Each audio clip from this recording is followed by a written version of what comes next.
What's going on, guys? It is me, the Lone Vault Wanderer, and I'm here with a quick news update about Fallout 4. So apparently overnight, a memo, an internal memo issued by Bethesda themselves, has leaked on the internet, apparently leaked by an employee of Bethesda itself. And pretty much what it is, it's concerning the E3 Expo of this year, and it's a memo to all employees saying, at the E3 Expo, do not reference any of the following terms, especially when asked questions by like the media or by fans. So the terms in question are Fallout, Fallout 4, Fallout Nuka World, Boston Project, Elder Scrolls 6, and Project Greenheart. And they're saying, you know, any employee found to be in breach of this guidance will result in disciplinary action. And if there are any questions that reference these terms and that you're unable to answer without using any of the above terms, then they're asking to please refer them to Mr. Hines, who of course is Pete Hines of Bethesda. And it goes on to say, as you're already aware, we do not intend to announce the Boston Project or Project Greenheart until a later date, as you would expect. The risks imposed by using the above terms may lead to unreleased work being exposed at an earlier stage. We will update you at a later date, yada yada yada. So people are saying that, look, this is confirmation that Fallout is not going to be announced at E3, or that, you know, there's projects in the works by Bethesda of Fallout 4, something called Fallout Nuka World, that would correspond with the Nuka trademark that was registered by Bethesda, or by ZeniMax a couple of weeks ago. I reported on that, but in my eyes, I see this as a load of shit. As I said in my past E3 documents video, anybody can forge a document and then supposedly leak that document. Just because it has the Bethesda symbols doesn't make it legitimate, it doesn't make it official, and we've known in the past how willing Fallout fans are to go, or people wanting to fool Fallout fans, how willing they are to go to, you know, trick the community. I think we should really take this with a grain of salt, and I've got some personal opinions about this as to why I think it's fake. First of all, it's an internal memo.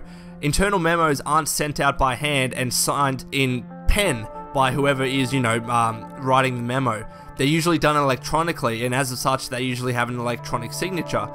But by the terms of this memo, you're saying that Bethesda or ZeniMax has printed out this memo in color and then signed every one by hand in pen, and then given each and every one of those copies out to an employee. So if there's 100 employees working at Bethesda, they've hand signed 100 internal memos and sent them out to the employees. That's not how it works.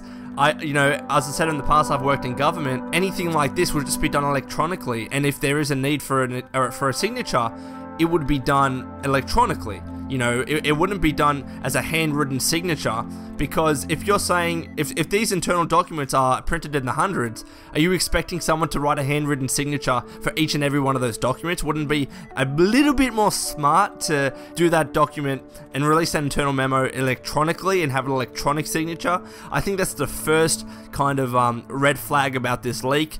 The second one that I would say is that, why the hell would an employee at Bethesda risk their fucking job just to leak this to the internet? What benefit could an employee at Bethesda get by releasing this kind of document?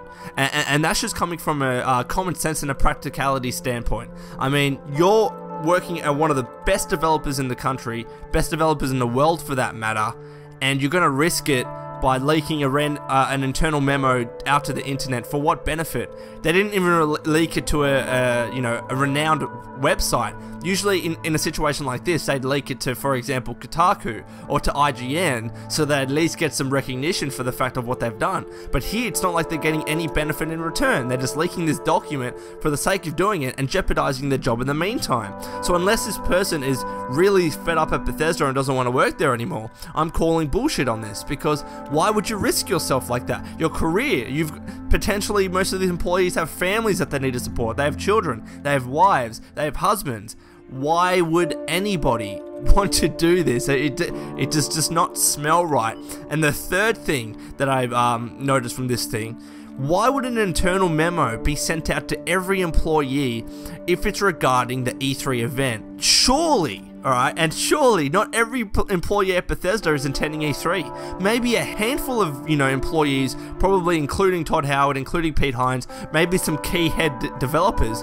But surely not every single employee needs to know about this, and if they really needed to know, they should just have a meeting behind closed doors without having anything written. Because why would they state, alright, don't talk about Fallout 4, put that in concrete, put that on a paper, and risk that being leaked out? I mean, the chances of it being leaked out are much greater than compared to having a meeting behind closed doors and just telling everybody in private with whispers, hey, don't talk about the next game. And surely as well, it's common sense. If you're an employee at Bethesda, they know this is, common convention. Nobody talks about their next game unless they're given the say-so from their superiors. Because they will risk, even, funny enough, as it says in this memo, coincidentally, they're going to risk disciplinary action and they're going to risk their job. It makes no logical sense for a document of this kind to be leaked. So look, that's just my opinion. I've pointed out at least 3 red flags with this document. I'm sure many of you can find more. If this turns out to be real, shoot me now and say that I was wrong. Come back to this video or my new videos and say that I was wrong. But I really do think that this is really pulling at strings here. I don't think there's any legitimacy to this document. And if there is no proof that it's real, so we should just take it as such, take it with a grain of salt, and just keep being patient as much as we can. The only reason that I'm making this video because I didn't want anybody to get fooled by this. It doesn't necessarily suggest that Fallout 4 isn't going to be revealed at E3 because it's doubtful that it's actually legitimate. Now, if Fallout 4 is not revealed at E3, but mind you, it doesn't mean that this document is legitimate either. It's just probably confirming something that we all expected, that E3 is probably not going to be the place of this year that Bethesda is going to release Fallout 4. My guess was either later this year they're going to announce it, maybe at VGA or VGX or whatever they're calling it, or perhaps the next year's E3, because that would make a little bit more sense in terms of the timeline of how long Bethesda takes to develop a game. So that's just my opinion, guys. I'd love to hear yours. This has been the Lone Vault Wanderer. Please take care of yourself and keep fighting the good fight.